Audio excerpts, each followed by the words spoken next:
Vinayaka Chavithi special ఉండ్రాల పాయసం నేనెలా prepare చేశానో ఈ వీడియోలో చూసేద్దాం. ముందుగా అయితే స్టవ్ వెలిగించుకొని కడాయి పెట్టుకోవాలి. అందులోకి ఒక కప్పు వాటర్ పోసేసుకొని అది కొంచెం మరిగిన తర్వాత ఇందులోకి ఒక కప్పు బియ్యం పిండి వేసుకోవాలి. తర్వాత 2, 3 నిమిషాలు ఇలా బాగా కలిపేసుకున్న తర్వాత స్టవ్ ఆఫ్ చేసేసి మూత పెట్టేసి ఒక 10 నిమిషాలు పక్కన పెట్టేయాలి.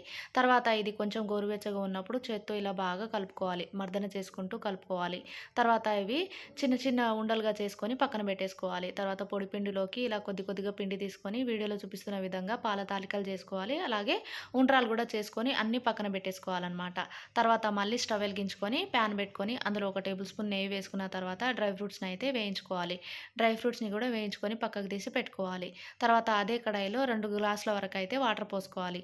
వాటర్ కొంచెం మరిగిన తర్వాత ఇందులోకి మనం ముందుగానే నానబెట్టుకున్న పచ్చిశనగ పప్పునైతే వేసుకొని ఒక 5 నిమిషాలు ఉడికించుకోవాలి.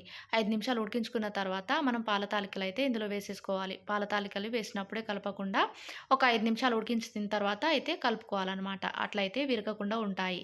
తర్వాత ఇందులోకి మనం ఇందాక కలుపుకున్న కొద్దిగా పిండిని పక్కకు తీసి పెట్టుకున్నాం గదా! అందులోకి కొద్ది కొద్దిగా వాటర్ పోసుకుంటూ ఉండలేమి లేకుండా కలుపుకొని ఇందులో పోసేసుకోవాలి. ఇది గూడా ఒక 5 నిమిషాలు బాగా మరిగిన తర్వాత చిక్కబడుతుంది. తర్వాత ఇందులోకి కొంచెం యాలకుల పొడి అలాగే ఒక కప్పు వరకు బెల్లం వేసేసుకొని, ఈ బెల్లం పాకం అంతా ఈ ఉండ్రాలకు పట్టేటట్టు ఒక 5 నిమిషాలు మళ్ళీ మూత పెట్టేసి ఉడికించుకోవాలి. తర్వాత స్టవ్ ఆఫ్ చేసేసి ఇందులోకి ఒక కప్పు అయితే పాలు పోసుకోవాలనమాట. ఇలా పాలు పోసుకున్న తర్వాత ఇలా కొంచెం పల్చగా ఉంటుంది. చల్లారుతున్న కొద్దీ కొంచెం చిక్కగా అవుతుంది. అంతేనండి ఉండ్రాల పాయసం మీకు నచ్చిందా? నచ్చితే ఒకసారి ట్రై చేయండి. వీడియో నచ్చితే